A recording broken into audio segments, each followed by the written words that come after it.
Hey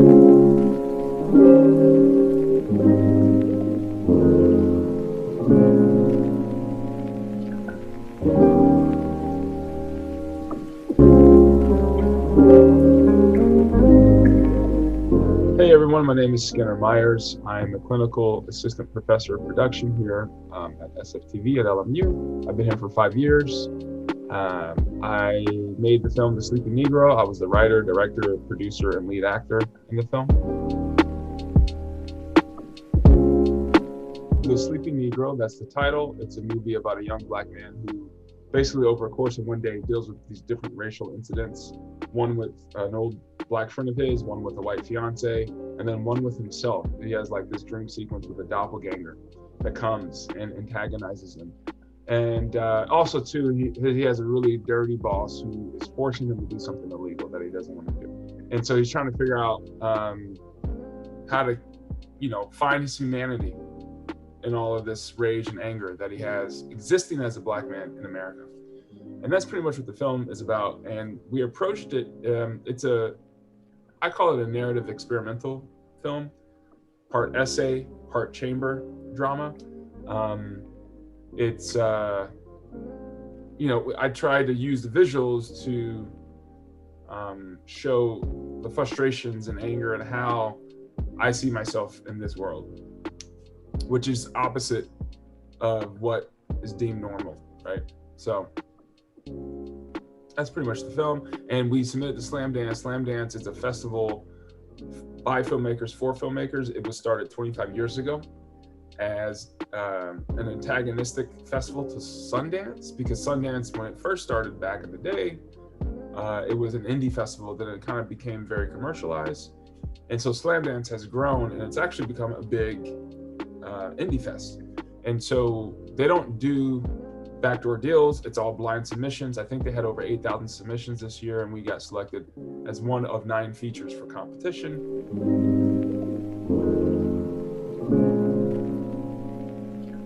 We wrapped up shooting in the fall of winter of 2019. And then when the pandemic hit, we were just starting post-production, and basically took us almost a year to finish the movie because we were working remotely with my editor, who's also a professor here.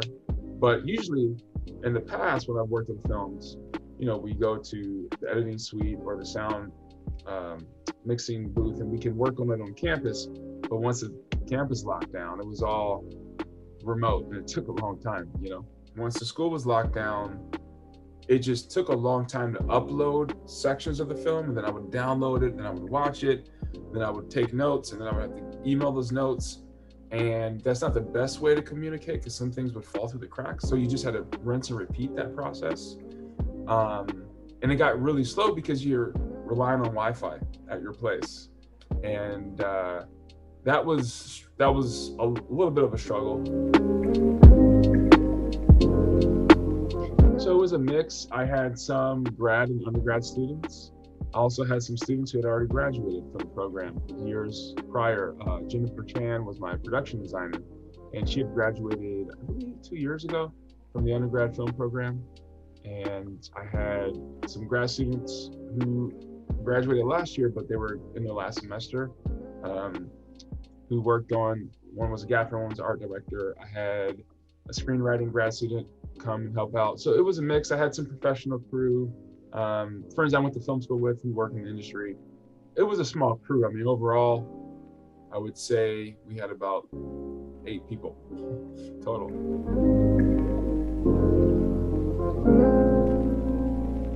Oh, no, that's a great question. Honestly, I would tell my college self to be patient with life and your position in life and your goals. When I was younger, I wanted things right away. I wanted to figure out the whole thing. Like, okay, this is what's going to happen when I turn 25. This is what I'm doing 30. And life just doesn't work out that way. So I would tell myself, please have patience and trust your instincts more, and don't compromise.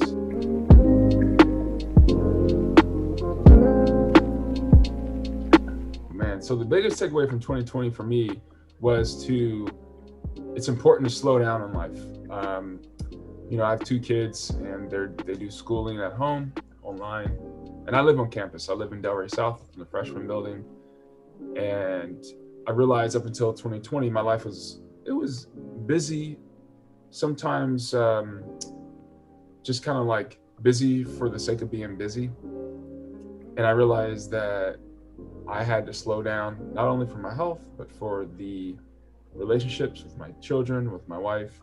I feel like I'm a better professor with my students because things are busy, but I'm not just so caught up in just doing all these different things because there's nothing to do except to quarantine and go to the grocery store and be with your friends and your family that you're living with.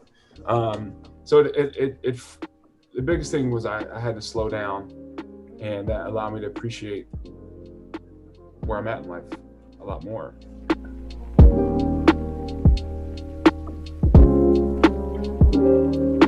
I would tell them that this too shall pass, and also think about this as a silver lining.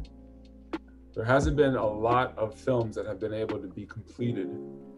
And once this is over and the vaccine has been out and we have a little bit of herd immunity, there's going to be an explosion of work. I guarantee you, explosion from the indie level to the studio level. So although things seem bleak and dire right now, in the next year, you're going to see an explosion, and it's actually a good time because a lot of people who are towards the end of their careers have left the business, right? And no one has replaced them. So the timing is actually good for new upcoming graduates. There will be a lot of opportunity. Also, too, because of the pandemic, a lot of studios and production companies have figured out there's some good aspects of what you can do production-wise in this pandemic. I think they're going to maintain those aspects while going back to some of the original ways of making things. So that's going to open up jobs that we have never had before. So it's actually a good thing, sometimes it takes pressure and for new growth. And I think, the up and coming graduate production students are going to be walking in to a new industry in a way, or a different version of what it was before. And that's good. That's good, because now you're kind of getting on the ground level of something that's going to be different from here on out until the next big cataclysmic event happens to humanity,